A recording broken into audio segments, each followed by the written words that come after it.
Welcome to the Breaking the Barriers podcast, brought to you by Resilience Mindset, a division of Justine Martin Corporation. This podcast is your front row seat to inspiration, empowerment, and real-life stories that will leave you in awe. Join our host Justine Martin, CEO and founder of Resilience Mindset, as we dive into the incredible lives of the 27 models featured in the groundbreaking community project, Breaking Barrier Stories Through the Lens. So grab a cup of coffee, settle in, and get ready for stories that will uplift, empower, and inspire. Today on the podcast, we're joined by the inspiring Claire Pritchard, a spirited woman navigating life with determination and grace as she manages the complexities of living with multiple sclerosis. A passionate traveller and former nurse, Claire has become a powerful advocate for raising awareness about invisible disabilities and empowering others to live life on their own terms. Despite the unpredictable nature of MS, Claire continues to embrace her love for travel and has mastered the art of adapting to life challenges. Her journey has also included embracing mobility aids, which she now sees as tools for independence rather than limitations. Claire's work with the NDIS has been both supportive and fulfilling, allowing her to promote inclusivity while finding flexibility in her own life. Through her advocacy, Claire strives to break down misconceptions about disabilities, especially those that are invisible. Her message is one of hope, resilience, and adaptation.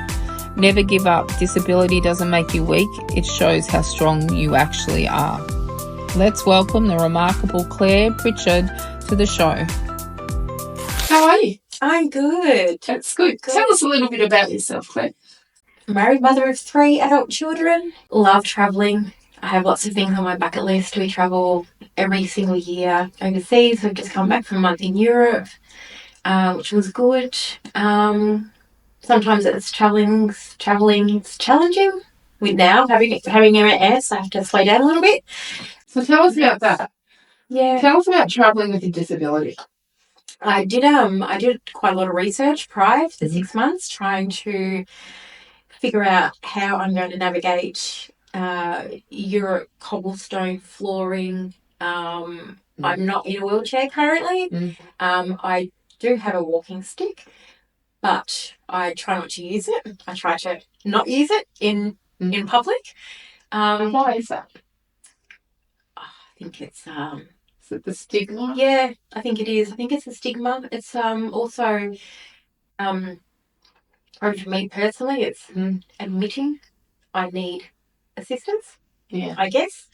So I deliberately choose not to, and I'll just walk a little bit slower in public and take a little bit longer to do things. So I totally get that, because I've got a walking stick. I've also got a wheelie walker. Yeah. I've also got a wheelchair, and I've got a mobility scooter, because my MS fluctuates so much that sometimes I do need to use mobility aids. So for me, it was a case of feeling, and it will be with you as well, that independence has been taken away by it. But when I got my head around it and switched it around, that without these devices, I didn't have independence. Yes, yeah.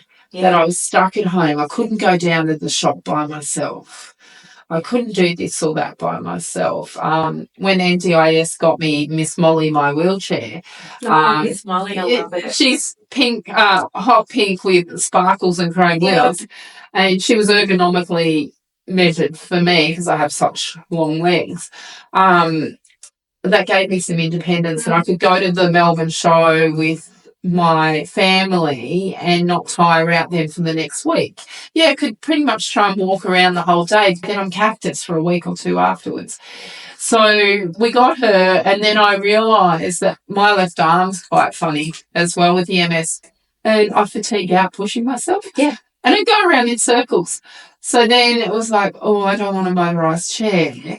But then gave in and got her motorised as well. So now I can take myself somewhere without having to have someone take me, which gives me independence back, even though my independence is taken away. So it's a double-edged sword. I get what you're saying, though, and I think I need to get in a different mindset myself. Yeah. And it is me, and it's me not, maybe I guess not wanting to admit that I need all of these different items to help me get around kind of thing. Like in Europe, lots of research, even down to the airport. Do I need assistance with the wheelchair at the airport? Because otherwise I'm going to be standing around and walking for 3 hours prior to. Do you have a sunflower? I do, yeah, I do. I've had it for a couple of years. Yeah. So that's the domestic flights as well. disabilities. Yeah, I use mine all the time. Yeah. I've known anyone recognise it. Oh, I have.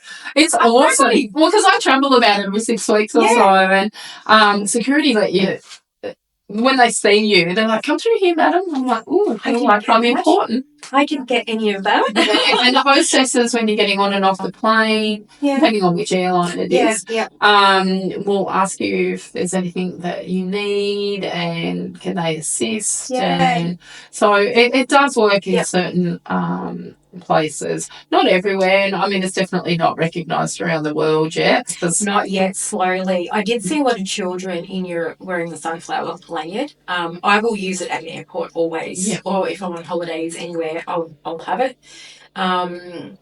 Just in case it's, something. But, travelling was a bit of there's a couple of little pickles that I had to navigate through.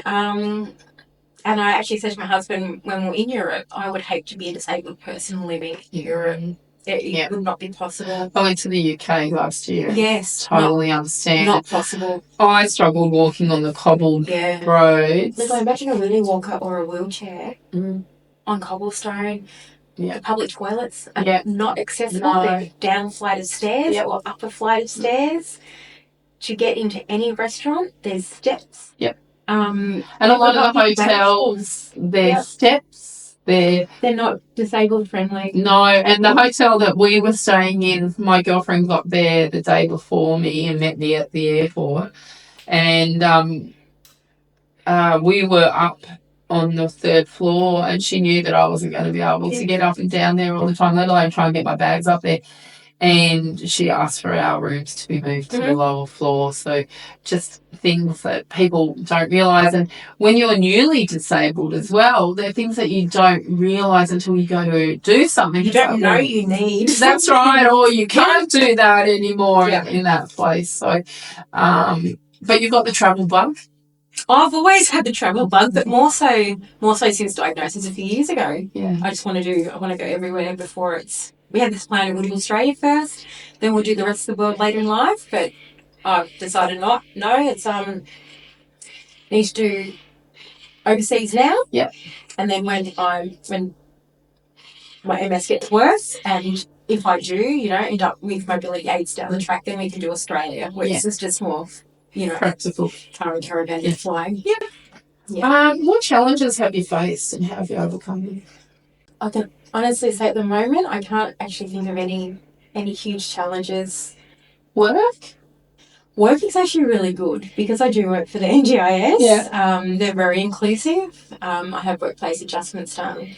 I'm very fortunate I can work from home 100% of the time. That's amazing. So I will be more than happy to tell anyone, if you have a disability, apply for the to work for the NDIS. They're so inclusive. I've never had any problems. You would hope that they would be. You would hope that they would be. But that doesn't always happen. It doesn't always happen. No. But my department is absolutely fantastic with me. Awesome. Are you loving the podcast so far? Imagine the possibilities if you had Justine Martin guiding you through your writing journey. Whether you're crafting your next big book or perfecting a personal project, Justine's expertise can elevate your work. Don't miss out on the chance to work with a seasoned pro, ready to take your writing to the next level. Message us today and let's make your writing dreams come true. Yeah. So what does breaking barriers mean to you personally? Putting your voice out there, letting people know that, we are breaking down the barriers, all the stigmas that are associated with it. A lot of it is an invisible disability.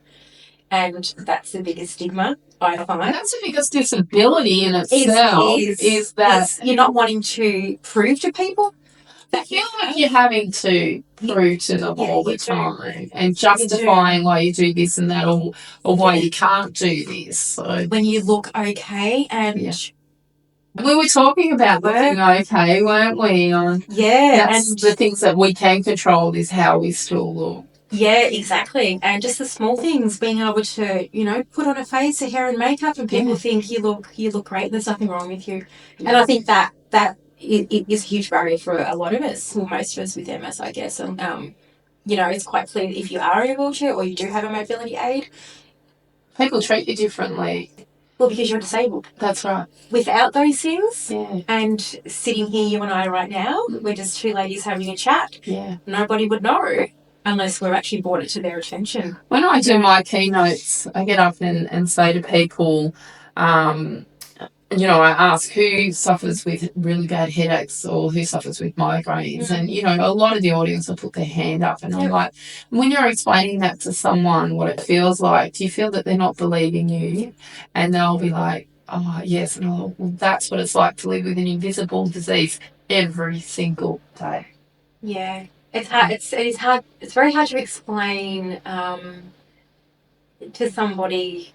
I was talking to someone and actually read a story, and I read it all the time about people talking about MS fatigue for one. And I have heard it being said to me by family and friends. Oh, I know exactly what you mean. I get fatigued after a day at work, 8 hours at work, and I'm like, yeah. I do half an hour of work. I'm fatigued before I walk in that door. Yeah, it's different fatigue. How does your fatigue affect you? I can feel it happening. Yep. I will feel it happening about half an hour before it happens. It's just like this wave of exhaustion. Starts at my feet and kind of comes up to my whole body. Yeah.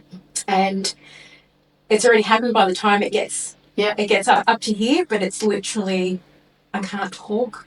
I'm too tired to... Do you get cold? So I get freezing. I'm freezing when I'm fatigued and I'm nauseated.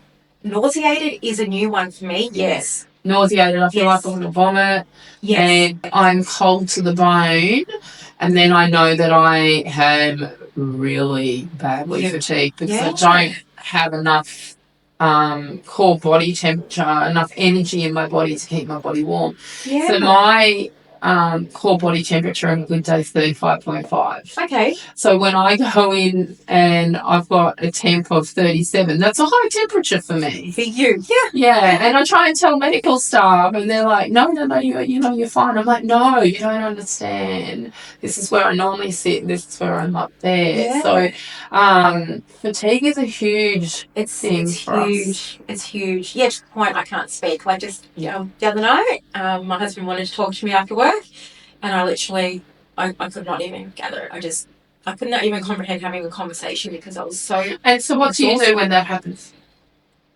I just shut everybody out. Yeah. And I go into my theatre room at home and I'll put YouTube on or something like that, or just music videos and read a book. Yeah. Read your book again and again and again and again. Or it's like the Whispers of Resilience book. Yep. Yeah. Or play my iPad and just shut everybody out. I won't answer text messages. I won't answer phone calls because I don't have the energy to even read a text message when I'm fatigued. We can read it when you can't comprehend what it actually says. Yeah. Yeah, I don't know what it means. Yeah. And they'll just write it out to the classes. It could be a few hours. It could be tomorrow. Yeah. It could be in 3 days. Yeah. That's right. That's no straight. Just don't know. Yeah. Have you ever thought about writing your own book? Join the Morpheus Publishing Writing Group program and turn your dream into reality. Contact Morpheus Publishing today and start your journey to becoming a published author. What role has support played in your journey? A huge role, yeah. My family's been absolutely amazing. My husband, hats off to him. He's been, that one person that's constantly been there. Yep. My children, my family. How many are your kids? 23, 26 and 28. You do not look like you would have a 28-year-old. Yeah. You grandma yet? Not yet. Not yet. A few more years. Friends and friends as well. I've got friends in Geelong. living now in Warrnambool for the last 12 months, but originally from here. So yeah, it's friends have been really good. It's just again that them not having any understanding or any not, so I'm trying to educate them, I guess. Yeah. The best way I can without frightening them away by thinking, oh, they've got a friend that knows high needs or something. I don't want them to think that. But sometimes it's the friends have been good, but sometimes you do. Have you? So this isn't on my list, but it'd be interesting to hear your views on this. Have you had fair weather friends? Fair weather friends. So the friends that have been there when the times are good, but when things have turned to shit, they've disappeared out of your life. Yeah, absolutely. Yeah, absolutely. I think I can. Everyone that I know, I think, with MS can probably say the same thing. I don't think it's an MS thing either. No. I think it's it could be, someone's had someone die in their life, or it could be cancer, or it could be any type of disability. They'll be there when people will be there when the things are great in your life, but as soon as you need that help and support, they disappear. Yeah, I'm not sure why, whether it's they don't know what to say, whether it's just ignorance, whether they think they're intruding, but they're not, whether they're asking, whether they're waiting for us to ask for help. Yeah. They don't want to just give it in case they are. I had one girlfriend that was fine with me having MS and was there to help me with MS, but when I got cancer, she's like, no, I can't do anything, sorry. Oh, right, wow. And you maybe don't need her in your life. No, not at all. No, you need a strong network, don't you? Yeah, and sometimes you just need someone to sit there with you. Yeah. Just be present. Yeah. Not even talk. Just sit. Yeah. Yeah. Just have that creature comfort next to you, and you're right, you don't have to do anything. No, that's right. Yeah. What misconceptions about disabilities do you want to dispel? Well, I guess my biggest misconception with it before I was diagnosed with MS was I always go back to when I was at primary school and we did the MS readathon. And everyone's in a wheelchair. Everyone is, and that's the end progression is in a wheelchair kind of thing. I believed this my whole life because that's what was portrayed. Back then. It was portrayed as that. Well, because I've been dealing with the MS readathon since I was quite young, and then my mum was an MS readathon ambassador as well. When I was in high school, and when she was too sick to go and do the talks, I'd have to go and do them as 16, 17-year-old. And back then, when you were diagnosed with MS, the majority of people did end up in wheelchairs because there was no disease-modifying therapy drugs. Whereas nowadays, because we put on DMT so early, the majority of us don't end up in wheelchairs. But they're still unsure because the disease-modifying therapy drugs have not been around long enough to see. But, the growing numbers of people with MS in Australia is staggering. Now, we sat on 24,000 people for a long, long time, and we're up over 33,000 people now. It is. So there's more and more of us in the community, and there's more and more that are dealing with it each and every day. Yes. Why was it so important for you to contribute into this project, Claire? Just to be a voice out there, I think, for myself as well, and for everybody else. I have a nursing background, so I've always been an advocate for anything that doesn't get spoken about much, that's not in the media much, that's anything, controversial kind of thing. I've always been an advocate for myself and my own health, basically, but during my nursing career for everyone else that needed it. But more so now with MS, and just hearing, people's little snippets of what they think of what MS is and how you need to present with MS, and it's not always the case. And if you can educate people, basically education is the key. And that's why I did that book. Yeah.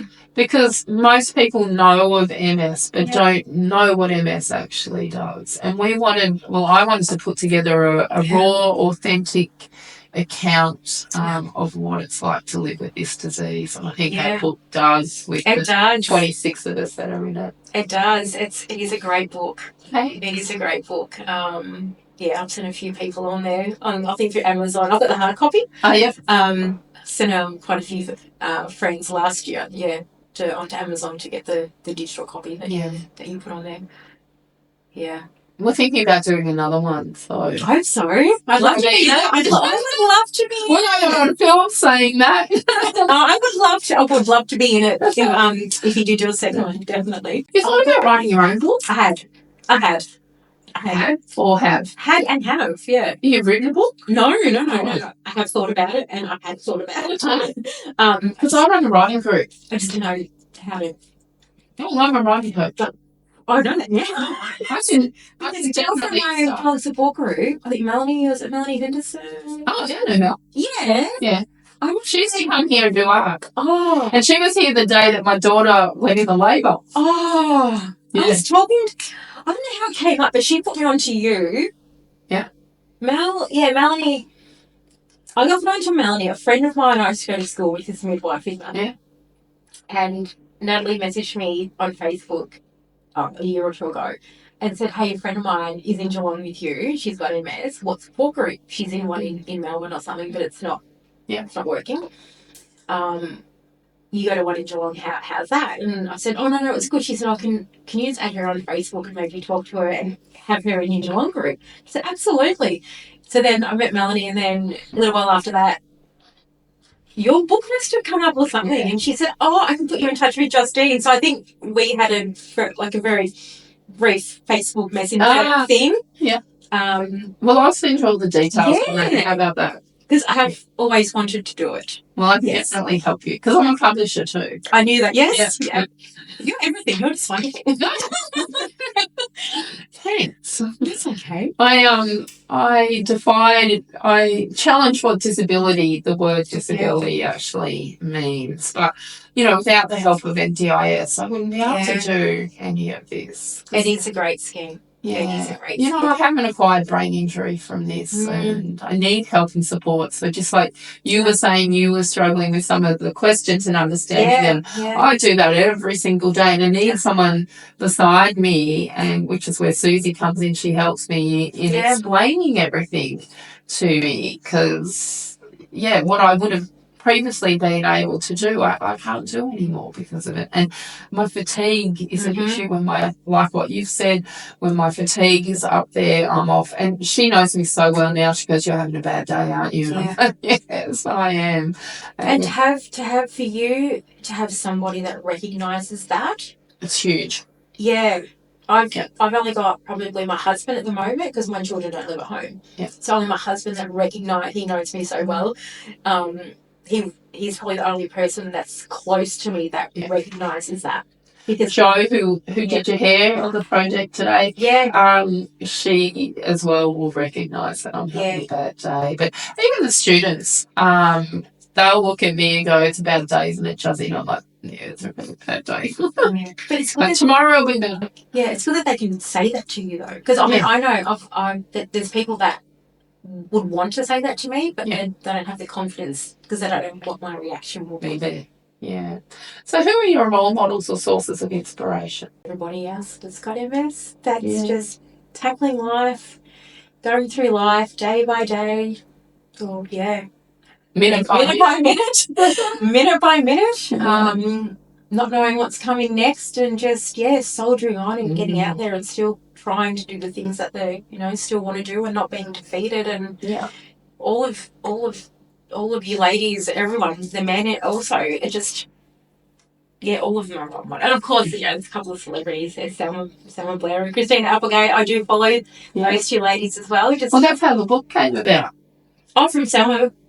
Well, because I got asked to write an article for Mamma Mia on Selma Blair and Christina Applegate and how celebrities coming out and saying what they do about having MS, how it affects the rest of it. I never knew that. Yeah, and how dangerous it can be because they've got money and stuff that the average person doesn't have. And the difference between Christina and Selma's journeys is Christina's still going through the stages of grief and she's still angry and she'll never accept it into her life. I don't have the energy to have that anger. Acceptance doesn't mean they have to like something in their life. And I accept that I have MS, but I don't like that I've got MS. But my life changed for the better by having MS. Because I would not be sitting here now doing what I do, and I would not be helping the amount of people that I actually help either. So out of a bad situation, something good has come from it. And Whispers of Resilience, our stories of multiple sclerosis was one of those. Which is great. I'm so thankful I stumbled across your book, that you wrote the book, because I've been searching for something to get my hands on that I could physically hold and read about other people. That was true. That had MS. There's that wasn't censored. And that's not celebrity driven or, things just normal everyday. It's authentic. And that's what I wanted to read about. And, your book was one of the first ones I got my hands on. I was like, oh, my God, these are real people too. And don't live that far from you. No, exactly. So there was about 7 of us from Geelong in April. So what message would you like to share with the world through this project? You can still do things. Never give up. Never give up. Just because you have a disability, it's not the end of the world. No. Never give up. Always continue to, adapt and modify. Adapt and modify everything. Your life. Adapt and modify everything. Just an acceptance. I guess acceptance is pretty big. If you can't accept, then there's something going on. And accept people in the community that have a disability. That we're not all in that wheelchair. No. And strength, you have to be quite strong to have a disability, mentally, physically, whether you want to or not. That you've got no choice. This is it. This is life. And it's as good as what you make it. 100%. Yeah. Well, thank you, Claire, for coming all the way to be here today. It's been a pleasure. Thank you so much. You're welcome. My pleasure. Thank you for joining us on this episode of Breaking the Barriers. We hope these stories inspired you as much as they inspired us. Stay connected and keep the conversation going by following us on social media at Resilience Mindset. We'd love to hear your thoughts and see how these stories resonate with you. Don't forget to subscribe to our podcast today so you never miss an episode. Together, let's continue to celebrate resilience, diversity, and the power of storytelling. Until next time, stay strong, stay inspired, and keep breaking those barriers.